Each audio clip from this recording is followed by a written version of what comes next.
ॐ शुक्लाम्बरधरं विष्णुं शशिवर्णं चतुर्भुजं प्रसन्नवदनं ध्यायेत् सर्वविघ्नोपशान्तये। या देवी स्तूयते नित्यं विबुधैर्वेदपारगैः सा मे वसतु जिह्वाग्रे ब्रह्मरूपा सरस्वती। निधये सर्वविद्यानां विषजे भवरोगिणां गुरवे सर्वलोकानां दक्षिणामूर्तये नमः। श्रीदक्षिणामूर्तिसुदेशिकेन्द्रं द्वैपायनं सूत्रकृतं मुनीन्द्रं श्रीशङ्करं भाष्यकृतं यतीन्द्रं मद्देशिकत्रापि नमामि विद्यै। ॐ सहनाववतु सहनौ भुनक्तु सह वीर्यं करवावहै तेजस्विनावधीतमस्तु मा विद्विषावहैः। ओम शांति शांति शांति।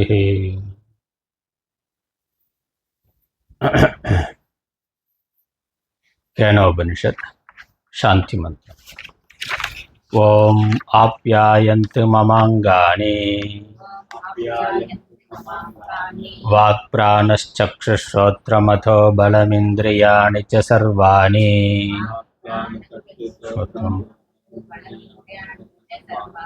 सर्वं ब्रह्मोपनिषदम् माहं ब्रह्म निराकुर्याम् मा ब्रह्म निराकरोत्। अनिराकरणमस्त्वनिराकरणं मे अस्तु। तदात्मनि निरतेय उपनिषत्सु धर्मास्ते मयि सन्तु ते मयि सन्तु। ओम शांति शांति शांति।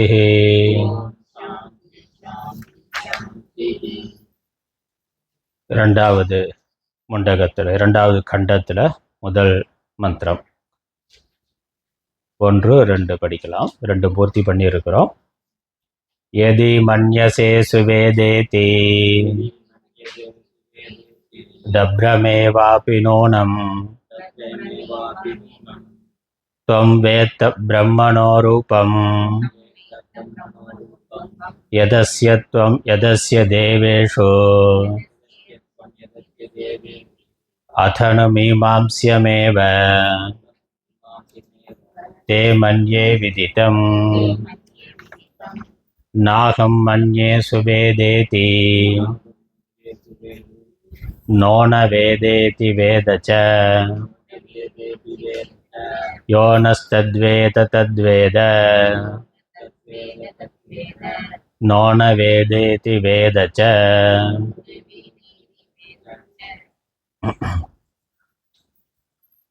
இந்த 2 மந்திரங்களுக்கான பொருள் பார்த்திருக்கிறோம். முதல் கண்டத்தில் சிஷ்யனுடைய கேள்விக்கு குரு ஆத்ம தத்துவத்தை பிரம்ம தத்துவத்தை உபதேசம் செய்தார். பிரம்மமே ஆத்மாவாக இருக்கின்றது. எல்லா சரீரங்களுள்ளும் ஒரே சைத்தன்யமே இருக்கின்றது. இந்த உடல் இருப்பதற்கும் இயங்குவதற்கும் காரணமாக ஒரு சைத்தன்யம் இருக்கின்றது, ஒரு அறிவு பொருள் இருக்கின்றது. அதுவே எல்லா உடல்களுள்ளும் இருக்கின்றது. இதுதான் உபதேசத்தினுடைய விஷயம். அதுக்கப்புறம் அப்படிப்பட்ட அந்த ஆத்மா பிரம்மம் அது அறியப்படும் பொருளாக, அறியப்படும் விஷயமாக ஒரு பொழுதும் அறியப்பட முடியாதது. ஏனெனில் அனைத்திற்கும் ஆத்மாவாக அது இருப்பதினால் என்பதையும் சொன்னார். அதனால் ஆத்மாவை அறிதல் என்பது, ஆத்மாவை அறிதல் அல்லது பிரம்மத்தை அறிதல் என்பது தன்னை தானாக உணர்தல். நான் என்று நமக்கு ஏற்கனவே அனுபவமாக இருக்கின்ற ஒன்று, அல்லது எல்லா அனுபவத்தையும் எது அனுபவித்து கொண்டிருக்கின்றதோ, எல்லா அனுபவத்தையும் எந்த ஒன்று அறிந்து கொண்டிருக்கின்றதோ, எல்லா அனுபவத்திற்குள்ளும் எந்த ஒன்று நானாக விளங்கி கொண்டிருக்கின்றதோ அதுவே ஆத்மா, அதுவே நான் என்று உணர்ந்து கொள்ளுதல். அதுதான் ஆத்மாவை அறிதல். அதுதான் இறைவனையும் அறிதல் ஆகும். ஏன்னா ஆத்மாவிற்கு வேறாக இறைவன் இல்லை. புறத்துல ஒரு உபாசனைக்காக தியானத்திற்காக ஒரு வடிவத்தோட கூடிய இறைவனை வைத்திருக்கிறோம். சாஸ்திரம் சொல்லி இருக்கு. இறைவனும் அந்த பிரம்மமும் அப்படி ஈஸ்வர ரூபமாக இருக்கின்றது. அதுதான் சிருஷ்டிகர்த்தாவா ஸ்திதிகர்த்தாவா லயகர்த்தாவாக இருக்கின்றது. ஒரு நிர்குண பிரம்ம தத்துவம் தன்னுடைய மாயையோட கூடி சகுணமான உருவத்தை எடுத்துக்கொண்டு உலகத்தை படைப்பதாகவும் நடத்துவதாகவும் காப்பதாகவும் இருக்கின்றது. அந்த உபாதி, அந்த உடலோடு மாயையோடு கூடிய ஈஸ்வரனை நம்ம உபாசனையினால நேரா பார்க்க முடியும். அது இல்லைன்னு சாஸ்திரம் மறுக்கல. அதற்கான நிறைய உபாசனா முறைகளையும் வேதமே சொல்லி இருக்கு. முன்னாடி பூர்வ பாகத்துல கர்ம காண்டத்துல எண்ணற்ற உபாசனா முறைகளை சொல்லி இருக்கின்றது. உலகத்தை நடத்தி கொண்டு இருக்கக்கூடிய ஒரு சரீரத்தோடு ஒரு உருவத்தோடு கூடி இருக்கின்ற தெய்வங்கள் அது இருக்கு. அதுலேயும் சந்தேகம் இல்லை. அதை நம்ம தியானம் பண்ண முடியும், நேராக பார்க்க முடியும். சிவனோ விஷ்ணுவோ பிரம்மாவோ அல்லது நம்ம வேற எந்த ரூபத்தில் நம்ம தியானம் பண்ணுறோமோ அந்த ரூபத்தில் அந்த தெய்வங்கள் வந்து காட்சி கொடுக்கும். அப்புறம் என்ன, காட்சி கொடுத்துட்டு போயிடுவாங்க. அதான் அங்கே கவனிக்க வேண்டியது. காட்சி கொடுக்குங்கிறது உண்மை. அதெல்லாம் ஆகம சாஸ்திரங்கள் பக்தி இலக்கியங்கள்லாம் சொல்லுது. நீ இப்படி ஜபம் பண்ணு, இந்த தியானம் பண்ணு, எப்படி பண்ணாக்கா அதை பார்க்க முடியும் அப்படிங்கிறதெல்லாம் மற்ற சாஸ்திரங்கள் சொல்லுது. இங்கே உபனிஷத்துன்னு வர்ற பொழுது உபனிஷத்து என்ன சொல்ல வருது? அதெல்லாம் வரும், காட்சி கொடுக்கும். ஆனால் கொடுத்துட்டு போயிடுவேன். கூடவே பெர்மனண்ட்டாக வீட்டில் தங்கிட மாட்டார். வீட்டில் அப்படி இருந்தாருன்னா நமக்கு பிரச்சனை. அது நம்ம வீட்டை குடும்பத்தை நடத்த முடியாது, நம்ம வேலைகளை பார்க்க முடியாது. வீட்டுக்கு கெஸ்ட்டு வந்தாருன்னா வந்து என்ன வேலையோ ஏதாவது கொடுக்கணும்னா கொடுத்துட்டு போயிட்டே இருக்கணும். அவர் பெர்மனண்ட்டாக இருந்தாருன்னா, பிரதம மந்திரி வீட்டுக்கு வந்தார் பெர்மனண்ட்டாக இருந்துட்டாருன்னா, வந்து டீ குடிச்சிட்டு போயிட்டாருன்னா பிரச்சனை இல்லை. அவர் பெர்மனண்ட்டாக இருந்துட்டாருன்னா நாம் இருக்க முடியாது. அப்புறம் அதனால் என்ன தேவையோ அதை அருள் புரிந்து விட்டு கடவுள் சென்று விடுவார். அதில் அந்த விஷயங்களில் அது புராண இதிகாசங்கள் சொல்கிறது, கர்ம காண்டம் சொல்கிறது, ஆகம சாஸ்திரங்கள் சொல்கிறது. அதில் எவ்விதமான சந்தேகமும் இல்லை. அப்படி நேரடியாக கடவுள் வந்து காட்சி கொடுக்கலாம். ரொம்ப பக்தி இருந்து அந்த அளவுக்கு நம்ம தகுதியுடையவர்களாக இருந்து எல்லா விதமான சாதனைகளையும் பண்ணி இருந்தாக்க அதனுடைய பலனா வந்து காட்சி கொடுப்பார். அப்படி இல்லை என்றால் அருள் வாக்கா காட்சி கொடுக்கலாம். அது நம்மளுடைய இதை பொறுத்து.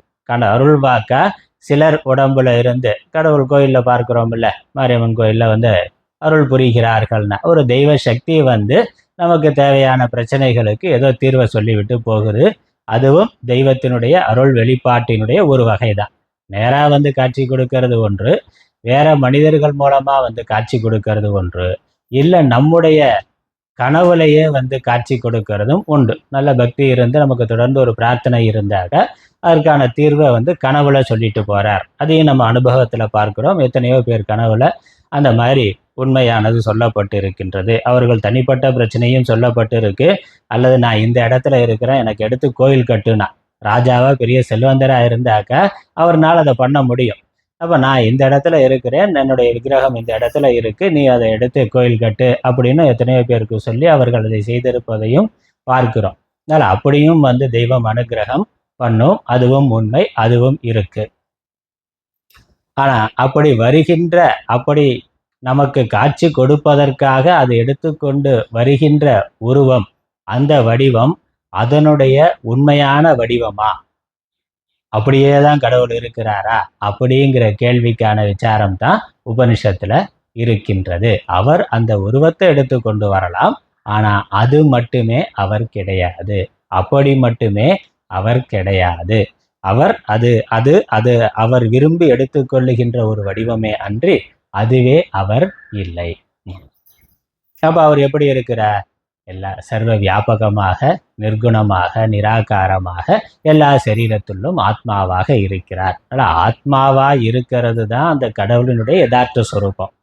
அப்புறம் அந்த கடவுளே ஒரு விரும்பிய உருவத்தை எடுத்துக்கொண்டு ஈஸ்வரனாகவும் பல தேவர்களாகவும் பல மனித உடல்களாகவும் அவரே இருக்கின்றார். அதுவே இருக்கின்றது. ஒரே பரம்பொருளே பல ரூபங்களை எடுத்துக்கொண்டு இருக்கின்றது. ஒரு ரூபத்தில் இருக்கிற பொழுது அனந்த சக்தி உடையதாகவும், ஒரு ரூபத்தில் இருக்கிற பொழுது குறைவான சக்தி உடையதாகவும் அது விளங்குகின்றது. அதுதான் இறைவனை பற்றிய தத்துவம். இப்போ மின்சாரம் தண்ணி இருக்குது. தண்ணீர் குறைவாக இருக்கிற பொழுது நம்ம குடிக்கிறதுக்கு பயன்படுத்தலாம், கை கால் கழுவுறதுக்கு பயன்படுத்தலாம்.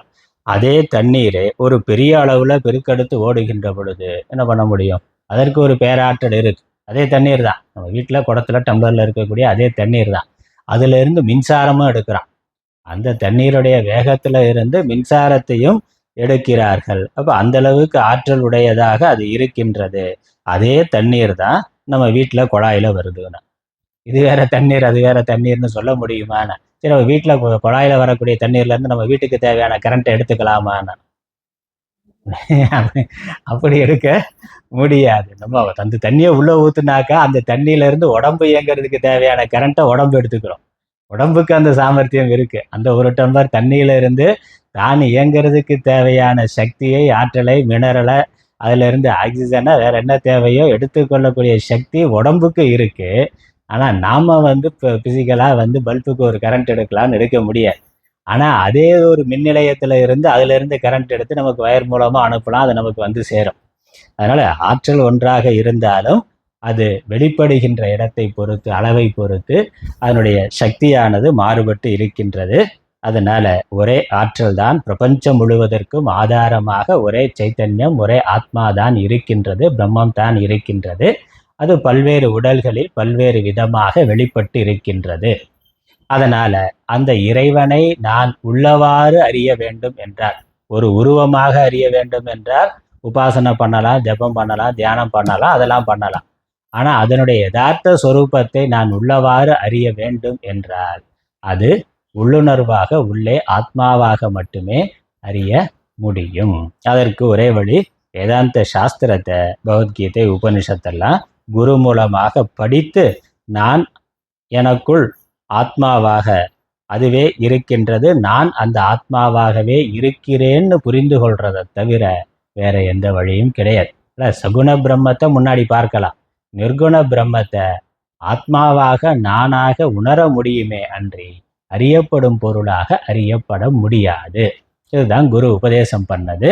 உபதேசம் பண்ணிட்டு சிஷ்யன் சரியா புரிந்திருக்கிறானான்னு பார்க்கறதுக்காக அவர் குருவே சில கருத்துக்களை சொன்னார். நீ எதை நான் அறிந்துவிட்டேன் என்று நினைக்கின்றாயோ, உடல்ல ஆத்மாவாகவோ அல்லது புறத்துல ஈஸ்வரனாகவோ உபாசிக்கின்ற தெய்வமாகவோ நான் அறிந்துவிட்டேன் என்று நினைத்தால் நீ குறைவாகவே அறிந்திருக்கின்றாய். உடனே சிஷ்யன் என்ன பதில் சொன்னா, நான் அறிகிறேன் என்று, நான் அறியவில்லை என்று கருதவில்லைனா, நான் அறியவில்லை என்று நினைக்கவில்லைன்னா, அதே சமயம் அறியப்படவும் அறியாமலும் இல்லைன்னு சொன்னான். நான் அறியவில்லை, சுருக்கமாக சொன்னால் நான் அறியவில்லை என்பதும் இல்லை, நான் அறிந்து விட்டேன் என்பதும் இல்லை, நான் அறிந்து கொண்டேன் என்பதும் இல்லை, நான் அறியவில்லை என்பதும் இல்லை. அப்போ என்னது? அறியாமல் அறிந்திருக்கின்றேன். அதான் அறியவில்லை அப்படிங்கிற பொழுது அந்த அறியவில்லை, அறிந்திருக்கிறேன், ரெண்டு பதிலையும் சொல்கிறான். அப்போ என்னது? அறியாமல் அறிந்திருக்கிறேன். அறியாமல் அறிந்திருக்கிறேன்னா அறியப்படும் பொருளாக அறியாமல் அறிபவனாக அறிந்திருக்கின்றேன். அறிபவனுடைய சொரூபமாக, என்னுடைய சொரூபமாக நான் அதை அறிந்திருக்கின்றேன். அதுதான் சிஷ்யனுடைய பதில். இப்படி குரு சிஷ்யர் பேசின பிறகு, அதனால் குரு சொல்கிற பொழுதும், ஏன்னா அது அதிசூக்ஷ்மமான விஷயமா இருக்கிறதுனால, அறியப்படும் பொருளா இல்லை என்பதனால, அறிபவனாக அது இருக்கின்றது என்பதனால குரு சொல்கிற பொழுதே அது அறியப்பட்டதற்கும் வேறானது, அறியப்படாததற்கும் வேறானதுன்னு சொன்னார். அறியப்பட்டதற்கும் வேறானது, அறியப்படாததற்கும் வேறானது அப்படின்னு குரு உபதேசம் பண்ணுற பொழுது சொன்னார். இப்போ அறியப்பட்டதற்கு வேறாதுன்னா என்னது? நமக்கு எதெல்லாம் அறியப்படுவதா முன்னாடி இருக்கோ அதெல்லாம் நமக்கு தெரியும், அதானே? உலகத்தில் உலகத்தை ரெண்டாக பிரிக்கலாம். ஒன்று நமக்கு தெரிஞ்சது, இன்னொன்று தெரியாது, அதானே? நமக்கு தெரிந்த உலகம், தெரியாத உலகம். தெரிந்த உலகம் நம்ம கண்ணுக்கு முன்னாடி இருக்கக்கூடியது. தெரியாமல் இன்னும் எவ்வளவோ கோள்கள், கிரகங்கள் எவ்வளவோ இருக்கு. தெரியாதது தான் நிறையா இருக்குது. கற்றது கைமண் அளவுனா, கல்லாதது கடல் அளவு அப்படின்னு நமக்கு இந்த உலகத்தில் தெரிந்தது குறைவு, தெரியாதது மிகுதி.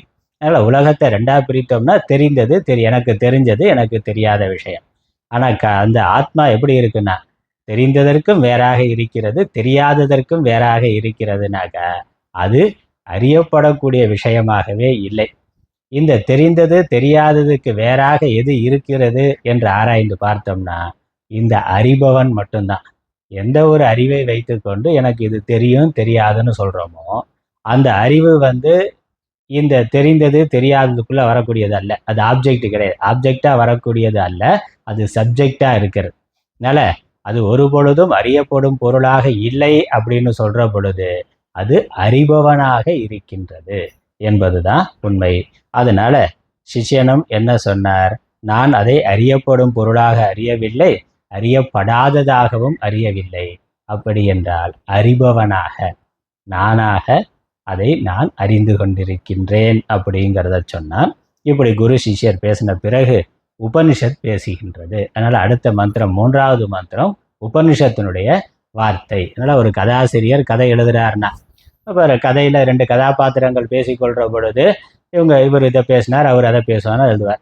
அதுக்கப்புறம் கதையின் போக்க எழுதுகிற பொழுது அவர் என்ன சொல்வார், இவங்க 2 பேரும் போனாங்க, 2 பேரும் ஒரு ஹோட்டலுக்கு போனாங்கன்னு எழுதுவார். அப்போ கதாசிரியர் எழுதுறது அவங்க பேசுகிற பொழுது அவங்களுடைய டைரக்ட் ஸ்பீச்சாக என்ன பேசுகிறாங்களோ அப்படியே இன்னார் பேசினார் நேராக அவங்க. அதுக்கப்புறம் அவங்க வேற ஏதோ கர்மா பண்ணிக்கிட்டு இருக்காங்கன்னாக்கா கதாசிரியர் கதையின் போக்குல என்ன நடந்ததுங்கிறத எழுதி கொண்டு போவார். அந்த மாதிரி உபனிஷத் என்ன பண்ணுது, ஒரு சிஷ்யனை அறிமுகப்படுத்தியது, ஒரு குருவை அறிமுகப்படுத்தியது. சிஷ்யன் ஒரு குருகிட்ட போய் இந்த கேள்வியை கேட்டான்னு சொன்னது. அதுக்கப்புறம் அவனுடைய கேள்விக்கு குரு இந்த பதிலை சொன்னார் என்று சொல்லியது. அதுக்கப்புறம் மீண்டும் சிஷ்யன் தன்னுடைய அனுபவத்தை சொன்னான்ங்கிறத சொல்லியது. அதுக்கப்புறம் உபனிஷத் என்ன சொல்லுது, இந்த குரு சிஷ்யருடைய உரையாடல் மூலமாக என்ன உண்மை அறியப்படுகின்றதுன்னு உபனிஷத் சொல்லுகின்றது. அதனால் உபனிஷத் அதனுடைய கருத்தை சொல்லுகின்றது. அதான் இந்த 48வது பக்கத்தில் அவதாரிகை பாஷ்யம்னு இருக்கு. இந்த 3வது மந்திரத்திற்கான முகவுரை 48வது பக்கம். மேலே 3ன்னு போட்டு ஸ்லோகம் இருக்குது, மந்திரம் இருக்குது. அதற்கு கீழே அவதாரிகா பாஷ்யம்னு இருக்குது. அவதாரிகா பாஷ்யம்னா முகவுரை. 3வது மந்திரத்திற்கான முகவுரை. சிஷ்யன் ஆசிரியர் இருவரும் ஒத்து பேசும் முறையினின்றும் விலகி, குரு சிஷ்யன் 2 பேரும் அவர்களுக்குள்ள உரையாடல் பண்ணி கொண்டிருந்தார்கள். அந்த முறையில் இதுவரைக்கும் வந்தது. என்ன உரையாடல் பண்ணினார்னு அதிலிருந்து விலகி ஸ்ருதியானதுன்னா இந்த வேதமானது உபனிஷத்தானது சொந்த ரூபத்தினால் தன்னுடைய அபிப்பிராயத்தை, தன்னுடைய கருத்தை இதுவரை சொல்லிய எல்லா விவகாரத்தாலும் ஏற்பட்ட பொருளையே எஸ்யா மதம் என்றதாதியால் சொல்லுகின்றது. அப்போ இதுவரைக்கும் குரு சிஷ்யர் என்ன உரையாடல் செய்தார்களோ அதன் மூலம் என்ன கருத்து வந்ததோ அந்த கருத்தை சுருக்கி உபனிஷத்தானது சொல்லுகின்றது. இவர்கள் பேசுறதனுடைய சாரம் இதுதான், இது அதனுடைய தாத்பரியம் இதுதான்னு உபனிஷத் சொல்லுகின்றது. மந்திரத்தை படிக்கலாம். 3வது மந்திரம்.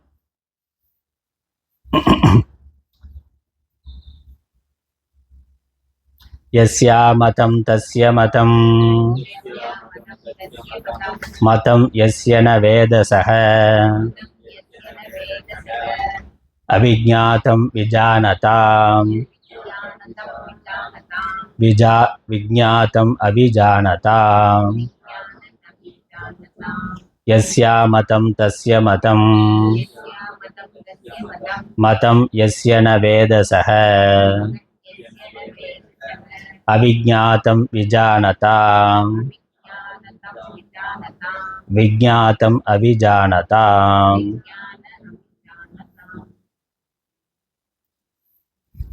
அதனால் குரு சிஷ்யர் எப்படி சொல்லாமல் சொன்னார்களோ, அவர் சொல்கிறது சொல்லாமல் சொல்லி நினையாமல் நினைந்து பவத்தொடக்கை வில்வாம்னு இருக்கு. இதுதான் அது அப்படித்தான் சொல்ல முடியும். தட்சிணாமூர்த்தியே அப்படித்தான் சொல்லியிருக்கிறார், சொல்லாமல் சொன்னார்னா. அது என்னது, நேரடியாக அதனுடைய சொரூபங்கள் தத்துவங்கள்லாம் காட்டாமல் நிர்குண தத்துவத்தை அவர் உபதேசம் செய்தார்னா. அப்புறம் சிஷ்யர்கள் எப்படி கேட்டார்கள்னா, அவர்கள் கேட்டு புரிந்து கொண்டார்கள். அதை எப்படி புரிந்து கொண்டார்கள், நினையாமல் நினைந்துனா. அப்போ அறியப்படும் பொருளாக நினையாமல் அறிபவனாக நினைந்து, தன்னுடைய ஆத்மாவாக தானாக தட்சிணாமூர்த்தியே ஆத்மாவாக இருக்கிறார் என்று அவர்கள் சொரூபமாக நினைந்து, புறத்தில் இருக்க ஒரு பொருளாக இல்லாமல் ஆத்ம தத்துவத்தை, பிரம்ம தத்துவத்தை தங்களுடைய சொரூபமாக நினைந்து, அப்படி யார் நினைக்கிறார்களோ, யார் அவ்வாறு உள்ளவாறு புரிந்து கொள்ளுகிறார்களோ, அப்படி நினைந்து பவத்தொடக்கை வெல்வாம்னா. பவத்தொடக்கை, இந்த பிறவியை வெல்வதற்கு ஒரே உபாயம், ஒரே ஞானம், இந்த ஞானம் தான். ஒரே புரிந்து கொள்ளுதல், இந்த புரிந்து கொள்ளுதல் தான். அதனால குரு சொன்னதும் சொல்லாமல் சொன்னார், சிஷ்யன் புரிந்து கொண்டதும் புரியாமல் புரிந்து கொண்டார். நினையாமல் நினைந்ததாக தான் புரிந்து கொண்டதை அவரும் சொல்லாமல் சொன்னார். இப்போ உபனிஷத்து என்ன பண்ணுது? அதுவும் சொல்லாமல் சொல்லுகின்றது. எஸ்ய அமதம் தஸ்ய மதம், இதனுடைய அர்த்தத்தை பார்த்தோம்னாக்க நமக்கே விசித்திரமா இருக்கும். எஸ்ய அமதம், எஸ்யா மதம்னு இருக்கே, அதை பிரிச்சோம்னாக்கா 2 வார்த்தை. எஸ்ய அமதம், மதம் அப்படின்னாக்கா கருத்து, கொள்கை, புரிந்து கொள்ளுதல் அப்படிங்கிற அர்த்தம். மதம், நம்ம மதம்னு சொல்கிறோம், ஹிந்து மதம், கிறிஸ்தவ மதம். இந்த மதம் அப்படின்னாக்கா அதுக்கு சித்தாந்தம் அப்படின்னு அர்த்தம். முடிவான கருத்துன்னு அர்த்தம். மதம்ங்கிற வார்த்தைக்கு, அந்த வார்த்தைக்கு ஒரு முடிவான தெளிந்த கருத்து, நிச்சயமான கருத்து அப்படிங்கிற அர்த்தம். இந்த எண்ணற்ற மதங்கள் இருக்கு அப்படின்னா என்ன அர்த்தம்? இந்த கடவுள் தத்துவத்தை பற்றி, உலக தத்துவத்தை பற்றி, ஜீவ தத்துவத்தை பற்றி எண்ணற்ற கருத்துக்கள் இருக்கின்றன. எண்ணற்ற கருத்துக்கள்ங்கிறத சித்தாந்தம்னு சொல்கிறோம், சைவ சித்தாந்தம்னா. இந்த பல ஆச்சாரியர்கள், பல மகான்கள், பல மகாத்மாக்கள், இல்லை பல அறிஞர்கள் தங்களுடைய அறிவை கொண்டு, அனுபவத்தை கொண்டு இந்த உலகத்தை ஆராய்ச்சி பண்ணி, உலகம் எப்படி இருக்கு, ஜீவர்கள் ஆகிய நாம யாரு, இந்த உலகத்தை தோன்றுவதற்கான காரணம் என்ன என்பதை அவர்கள் தியானத்தினால, யோகத்தினால சிந்தனை பண்ணி அவர்களுக்கு என்ன புரிந்ததோ அவ்வாறு புரிந்ததை ஒரு நூலாக எழுதி வைத்து அதை மற்றவர்களுக்கு உபதேசம் செய்தார்கள். அப்படித்தான் எண்ணற்ற மதங்கள் வந்திருக்கின்றன. இப்போ புத்தர் அவருடைய அனுபவத்தில் அவருக்கு என்ன புரிஞ்சதோ அதை அவர் உபதேசம் பண்ணார். அதை நிறைய பேர் பின்பற்ற தொடங்குகின்ற பொழுது என்னாச்சு? புத்த மதம்னு தனியாக ஒரு மதம் வந்தது. அப்புறம் மகாவீரர் வந்தார், ஜெயினர். அவரு அந்த விஷயங்கள், அவரு கேட்ட, பார்த்த, படித்த எல்லா விஷயங்களையும் சிந்தனை பண்ணி அவருக்கு ஒரு புரிதல் வந்தது, இதுதான் சரின்னு அவர் நினைத்தார். அதை அவர் பிரச்சாரம் பண்ணார். அதை கேட்டு ஒரு 1000 பேர் வந்தாங்க. அப்போ ஜைன மதம், சமண மதம்னு தனியாக அதை பின்பற்றக்கூடியவர்களுடைய பிரிவு வந்தது. இப்படி எண்ணற்ற மதங்கள், பல ஆயிரக்கணக்கான மதங்கள் உலகம் முழுக்க இருக்கு. அதில் பெருமதங்களாக 3 பார்க்கிறோம். அதற்குள்ளேயும் உள்ள நிறையா இருக்கு. இப்போ கிறிஸ்தவ மதம்னு எடுத்துக்கொண்ட அது இயேசுன்னு ஒன்றை சொன்னாலும் பழைய ஏற்பாடு, புதிய ஏற்பாடு, அதற்குள்ள பல பிரிவு இருக்கு. அப்போ இயேசு அவர் அதற்கு முன்னாடி இருந்த உபதேசங்களை புரிந்து கொண்டு, ஏன்னா இயேசு கிறிஸ்தவர் கிடையாது, இயேசு ஒரு யூதர். இயேசுவை பின்பற்றவர்கள் தான் கிறிஸ்தவர்களே. அப்படி இயேசு கிறிஸ்துவனா? கிறிஸ்துவ பின்பற்றியவர்கள் கிறிஸ்தவர்கள். இப்போ இயேசு யாரை பின்பற்றினாரு? அவருக்கு முன்னாடி அந்த மதமே கிடையாது. இயேசுவுக்கு முன்னாடி கிறிஸ்தவ மதமே கிடையாது. இயேசு என்ன உபதேசம் பண்ணாரோ அதை நம்பி யார் பின்பற்ற தொடங்கினார்களோ அவர்கள். எப்படி புத்த மதம்னா என்னது? புத்தர் என்ன பின்பற்றினாரோ, புத்தர் என்ன உபதேசம் பண்ணாரோ அதை பின்பற்றக்கூடியவர்கள். அப்போ புத்தர் எதை பின்பற்றினார்? அவருக்கு முன்னாடி அவர் எந்த மதத்தை சேர்ந்தவர்? புத்தர் புத்த மதத்தை சேர்ந்தவன் சொல்ல முடியாது. அவருக்கு முன்னாடி இருந்த மதங்கள்ல இருந்த பல்வேறு விஷயங்களை கேட்டு அதில் இருக்க குறை நிறைகளை பார்த்து அவருக்கு எது சரின்னு தோணுதோ அதை ஒரு உபதேசமாக்கி சொன்னார். அதை சத்தியம்னு கருதி பின்பற்றியவர்கள் அந்த மதத்தை சேர்ந்தவர்களாக ஆகிறார்கள். அதே மாதிரி இயேசு கிறிஸ்து அதற்கு முன்னாடி யூத மதம் இருந்தது, அதுக்கு மத நூல்கள் இருந்தது, அந்த மதத்தை எடுத்து சொல்பவர்கள் இருந்தார்கள். அதெல்லாம் கேட்டு பல விஷயங்கள் ஆராய்ந்து பார்த்து அவருக்கு அதில் இருந்து என்ன புரிந்ததோ அதை ஒரு தனி உபதேசமாக பண்ணார். அதில் பல உபதேசங்கள் ஏற்கனவே இருந்த யூத மதத்திலிருந்து எடுத்துக்கொண்டது, சிலது அந்த காலத்துக்கு பொருந்தாதது. அப்படிங்கிறது பொருந்தாதுன்னு எதை நினைச்சாரோ அல்லது காலத்துக்கு ஏற்ற மாதிரி இதை மாற்றிக்கொள்ளணும்னோ அல்லது புரட்சியாக எதை செய்து கொள்ளணும்னு அவர் நினைத்தாரோ அதெல்லாம் சேர்த்து சொன்னார். அதை நம்பினவர்கள், அதற்கு பின்னாடி வந்தவர்கள், அது தனி மதமாக ஆனது. அப்போ அதற்கு முன்னாடி ஏதோ ஒரு சித்தாந்தம் பழக்கத்தில் இருந்தது. அதே மாதிரி தான் முகமது நபியும், அவரும் கிறிஸ்தவ மதத்தை சேர்ந்தவர் தான், அது பைபிளில் தான் ஃபாலோ பண்ணாங்க. அவர் அதில் இருந்த சில நடைமுறை விஷயங்களில் இருந்த முரண்பாடு, இல்லை அந்த மதத்தை பிரச்சாரம் பண்ணக்கூடியவர்கள் அவர்கள் தவறாக பிரச்சாரம் பண்ணது, அதனால் அவருக்கு ஏற்பட்ட சில அனுபவங்கள் அதெல்லாம் சேர்த்து தனியாக ஒரு உபதேசமாக பண்ணார். அதுக்கப்புறம் அது தனி ஒரு மதமாக ஆகிவிட்டது. அதில் குரானில் இருக்கிறது பல விஷயங்கள் பைபிளில் இருக்கிறது தான், பைபிளோட தான். சில கருத்துக்களில் முரண்பட்டு வந்தது, தனி மதமாக ஆனது. அப்புறம் முகமது நபியை பின்பற்றக்கூடியவர்களுக்குள்ளேயே என்னது, அவருடைய உபதேசத்திலேயே கருத்து வேறுபாடு வந்து அவருக்கு அடுத்து இதுதான் இதுதான்னு அதுக்குள்ள பல பிரிவு இருக்கு. இஸ்லாம் மதத்துக்குள்ள, நம்ம கிறிஸ்தவ மதத்துக்குள்ள, நம்ம ஹிந்து மதத்துக்குள்ள மட்டும் இல்லை. நம்ம இதை மட்டும் பார்த்து கொண்டிருக்கனால நினைக்கிறோம் கிறிஸ்தவ மதம்னா ஒரே மதம், கிறிஸ்தவ மாறிட்டா ஹிந்துனாக்கா நிறைய ஜாதி பிரிவு இருக்கு, கிறிஸ்தவராக மாறிட்டா இல்லை, இஸ்லாத்துக்கு மாறிட்டா இல்லைன்னு நினைக்கிறேன். அங்கே போனதுக்கு அப்புறம் தெரியும் அதில் 1000 பிரிவு இருக்கு, அதுலேயும் பிரிவு இருக்கு, அதுலேயும் சண்டை இருக்கு. அந்த பிரிவு இருக்கு, அதுலேயும் என்னுடைய கருத்து தான் மேலானது, உன்னுடைய சரியில்லைன்னு சொல்லி அதற்குள்ள சண்டை இருக்கு. ஒரு சர்ச்சுக்கு போகிறவன் இன்னொரு சர்ச்சுக்கு போக மாட்டான். ஒவ்வொருத்தனுக்கும் தனித்தனியாக கல்லறை இருக்கு. இந்த கல்லறையில் புதைக்கிற ஆள் அந்த கல்லறையில் புதைக்க விட மாட்டான்.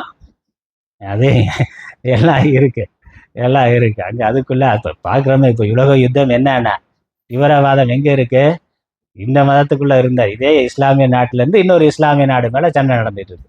ஆப்கானிஸ்தான் பாகிஸ்தானுக்கும் சண்டை, ஈரான் ஈராக்குக்கு சண்டை. என்னது, ஒரே மதம் தானே இருக்கு. ஒரே மதம் தான், எங்கள் மதத்துக்குள்ள எந்த பேதமும் கிடையாது, ஏற்றத்தாழ்வும் கிடையாதுன்னா சண்டை இல்லாமல் இருக்கணும்ல. அப்போ அந்த மற்ற மதம் இருக்கிற போது மற்ற மதத்தோட சண்டை போடுறான், மற்ற மதம் இல்லை அவன் மதம் மட்டும்தான் இருக்குன்னா அதுக்குள்ள இருக்க பிரிவோட சண்டை போட்டுக்கிறான். நடந்து அப்போ எல்லா மதத்திலையும் எல்லா இடங்கள்லையும் அந்த பிரிவு இருக்கு. அதனால அதுக்கு பேர் மதம்னு பேர். அப்போ ஒருத்தன் அவனுடைய அறிவுக்கு எது சரின்னு படுதோ அல்லது பரம்பரையா எதுல வந்திருக்கிறானோ அதை அவன் ஏற்றுக்கொண்டு அதை பின்பற்றுகிறான். அப்படி ஒரு மதம், அவ்வளவுதான். அதே மாதிரி நமக்கு, நம்ம பாரத தேசத்துல பிறந்திருக்கிறோம், பரம்பரையா ஹிந்து மதத்துல வந்திருக்கிறோம்.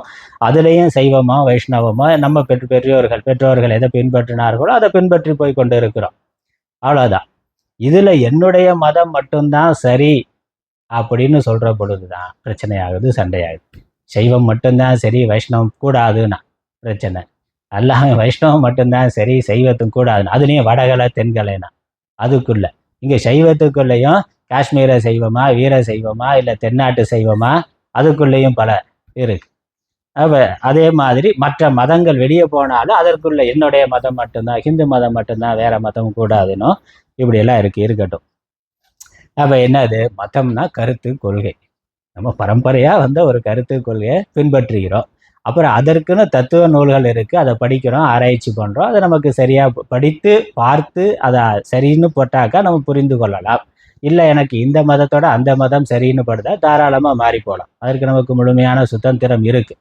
ஆனால் அதை யாரும் கட்டாயப்படுத்தி திணிக்கக்கூடாது. கட்டாயமாக திணிக்கிறத தான் எதிர்க்கிறோமே வெளிய, கத்தி மூலமாகவோ இல்லை உணவு பணம் கொடுத்தோ இல்லை சாப்பாடு கொடுத்தோ வேற விதத்தில் மதமாற்றம் பண்ணுறது தப்பானது. மதம்ங்கிறது ஒரு அறிவு சார்ந்த கொள்கை. அப்போ அறிவு சார்ந்த ஒரு கொள்கையை இன்னொரு அறிவு சார்ந்த கொள்கை உடையவன் வாத விவாதம் பண்ணி எது சரின்னு நிரூபணமானா தாராளமாக மதம் மாறி போகலாம். சங்கராச்சாரியரும் மதம் பண்ணார். அவர் காலத்தில் இருந்த பல மதங்கள் இருந்தது, இதே மாதிரி பலவிதமான கருத்துக்கள் இருந்தது, சித்தாந்தங்கள் இருந்தது. அந்த மத தலைவர்களோட உட்காந்து வாத விவாதம் பண்ணி எது சரின்னு தீர்மானம் பண்ணி எது சரியோ அந்த பக்கம் போனாங்க. அப்படி மற்ற சித்தாந்தங்கள்லாம் தப்பு அப்படின்னு அதில் இருக்க குறைபாடுகள் எல்லாம் சங்கராச்சாரியர் எடுத்து காமிச்சார். அது சரின்னு புரிந்து கொண்டவர்கள் அங்கேருந்து இங்கே மதம் மாறி வந்தார்கள். அப்படி அநேகம் இருந்தது. சரி, இருக்கட்டும். அதனால மதம்ங்கிற வார்த்தைக்காக சொல்றதுனால நம்ம மதத்தை பற்றி தான் படிக்கிறோம். மதம்னா என்னன்னு நம்ம புரிந்து கொள்ளணும், அதுக்காக சொல்றேன். மதம்னா கருத்து கொள்கை. இங்க என்னன்னா புரிந்து கொள்ளுதல் அப்படின்னு அர்த்தம். இங்க பிரம்ம தத்துவத்தை புரிந்து கொள்ளுதல். ஏன்னா மதத்தோட அடிப்படையே கடவுள் தான். மதம்னாக்க கடவுளை அடிப்படையாக கொண்டது.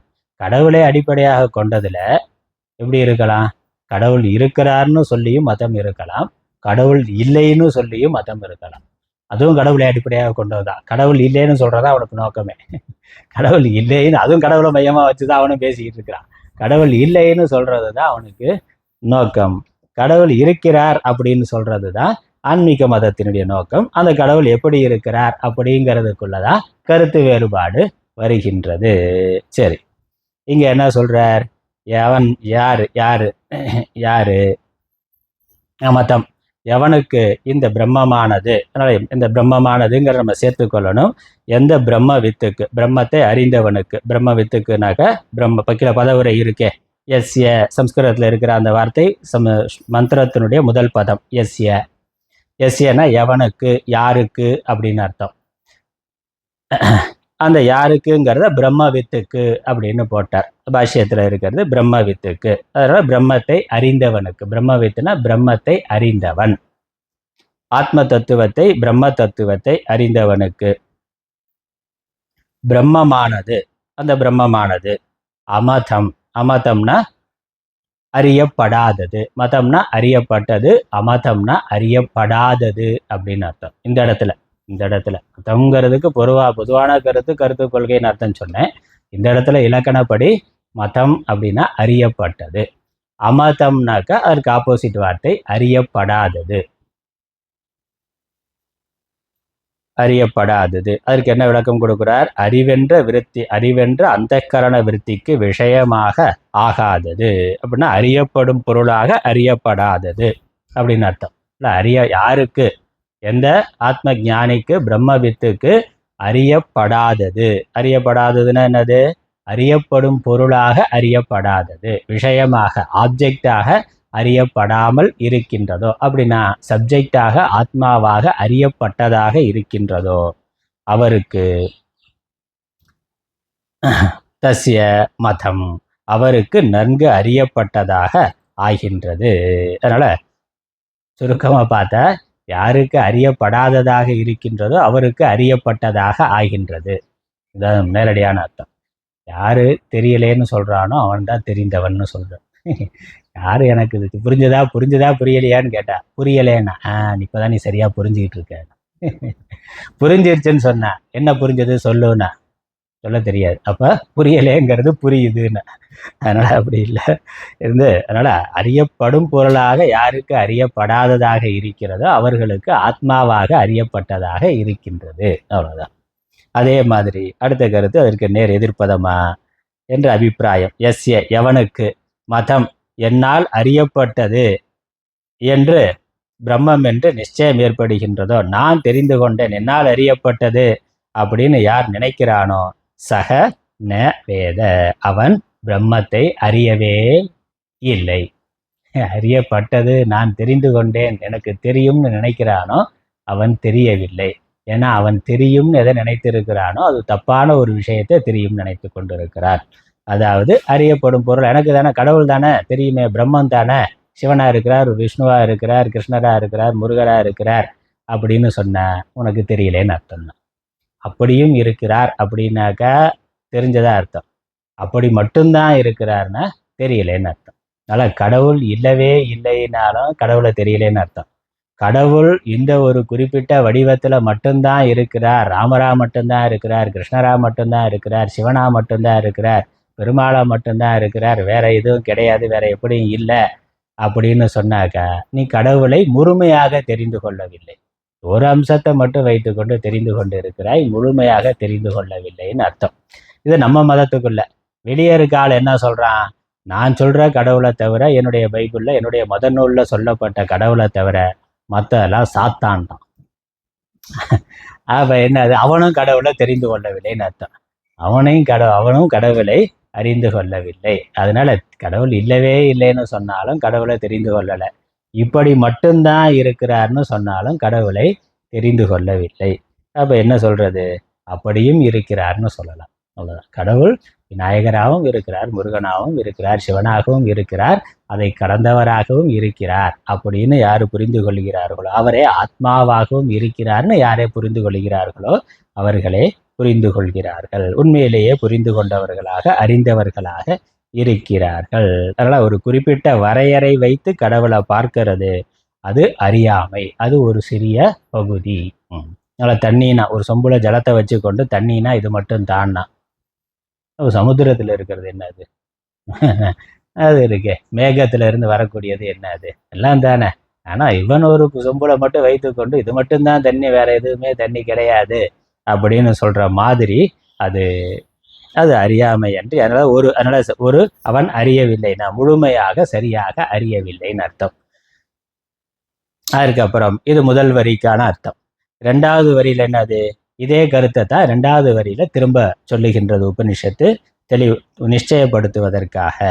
விஜானதாம் அவிஜாத்தம், யார் பிரம்மம் அறியப்பட்டதே என்று நன்கு எண்ணுகிறார்களோ, விஜானதாம்னா அறியப்பட்டது என்று யார் எண்ணுகிறார்களோ, அவிஜாத்தம்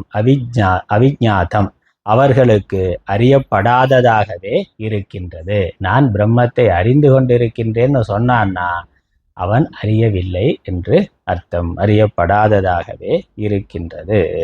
அப்புறம் அவிஜானதாம் மாறாக யார் நான் அறியவில்லை என்று சொல்லுகிறார்களோ அப்படின்னா அறியப்படும் பொருளாக அறியவில்லை, புறத்தில் இருக்கக்கூடிய குறிப்பிட்ட ஒரு வடிவமாக மட்டும் அறியவில்லை, அல்லது உடம்பாக மனதாக புத்தியாக மட்டும் இறைவனை நான் அறியவில்லை, ஆத்மாவை நான் அறியவில்லை என்று யார் அறிந்திருக்கிறார்களோ அவர்களே உண்மையில் அறிந்திருக்கிறார்கள். அதான் சொல்லுது.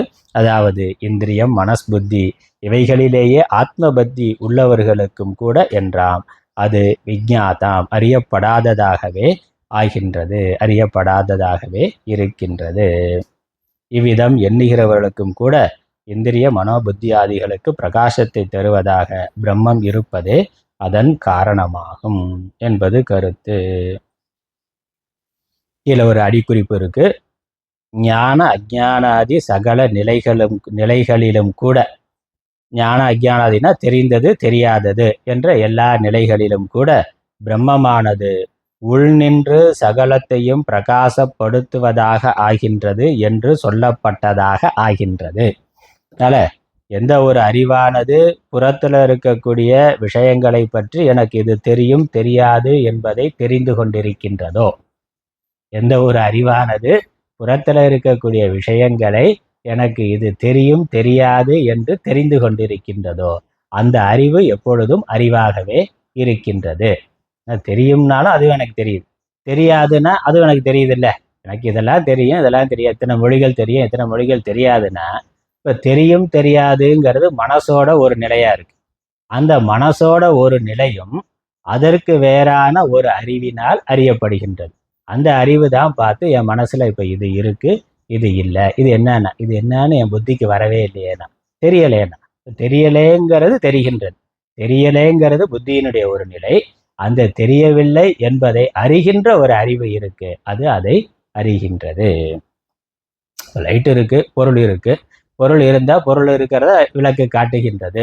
பொருள் இல்லைன்னா பொருள் இல்லை என்பதும் அது காட்டுகின்றது. பொருள் இருக்குங்கிறதும் மின் விளக்கு வெளிச்சத்தினாலதான் நமக்கு தெரிகிறது. பொருள் இல்லை என்றார் இல்லை என்பதும் அதே வெளிச்சத்தினாலேயே தெரிகின்றது.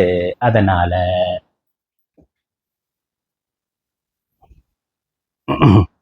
அப்படி எந்த ஒன்று அனைத்தையும் பிரகாசப்படுத்துகின்றதோ அதுதான் ஆத்மா. ஆனா அறியாமல் என்ன நினைக்கிறார்கள், இந்த உடம்பு தான் ஆத்மா, அதுக்கு மேல வேற ஒன்றும் இல்லை. உடம்பு பிறந்தா நான் பிறந்தேன், உடம்பு செத்துட்டா நான் செத்துட்டேன். தேகமே ஆத்மா, போகமே முக்தினா. தேகமே ஆத்மானா, உடம்பு தான் ஆத்மா, இங்க அனுபவிக்கிறது உலக விஷயங்களை அனுபவிக்கிறது தான் இன்பம். அப்புறம் உடம்பு செத்து போச்சுன்னா ஆத்மா செத்து போச்சு அப்படி நினைக்கிற ஆளு உண்டு. நாஸ்திக மதத்துல அப்படி உண்டு. அதனால உடம்பே ஆத்மான்னு நினைக்கிற ஆள்கள் உண்டு, மனசுதான் ஆத்மான்னு நினைக்கிற ஆள்கள் உண்டு, புத்தி தான் ஆத்மான்னு நினைப்பவர்கள் சொல்லுபவர்கள், அது ஒரு மதமாகவே அது ஒரு பிரச்சாரமாகவே பண்ணி கொண்டு இருக்கிறான். அப்புறம் இந்திரியங்கள் தான் ஆத்மா என்று சொல்பவர்கள் இருக்கிறார்கள். ஆனா இது எல்லாமே ஜடமானது. இதுதான் ஆத்மான்னு யார் நினைக்கிறார்களோ அவர்கள் உண்மையில் ஆத்மாவை அறியவில்லை. அதனால அவன் பொறுத்த வரைக்கும் நான் தெரிந்து கொண்டேன் அப்படின்னு சொல்லி அது ஒரு மதமாகவே ஒரு சித்தாந்தமா அது பெரிய அளவுல பிரச்சாரம் பண்ணி கொண்டு இருக்கிறான். ஏதோ ஒன்றை காமிச்சு இதுதான் ஆத்மா, இது மட்டும்தான் ஆத்மா, இது மட்டும்தான் கடவுள் அப்படின்னு ஏதோ ஒன்றை போட்டுட்டு இதுதான் கடவுள்னு காமிக்கிறான். அப்படி சொல்பவர்கள் எல்லாமே உண்மையில் ஆத்மாவை அறியவில்லை, கடவுளை அறியவில்லை. அப்ப கடவுள் எப்படி இருக்கு, அது அறிபவனின் சொரூபமாக இருக்கின்றது,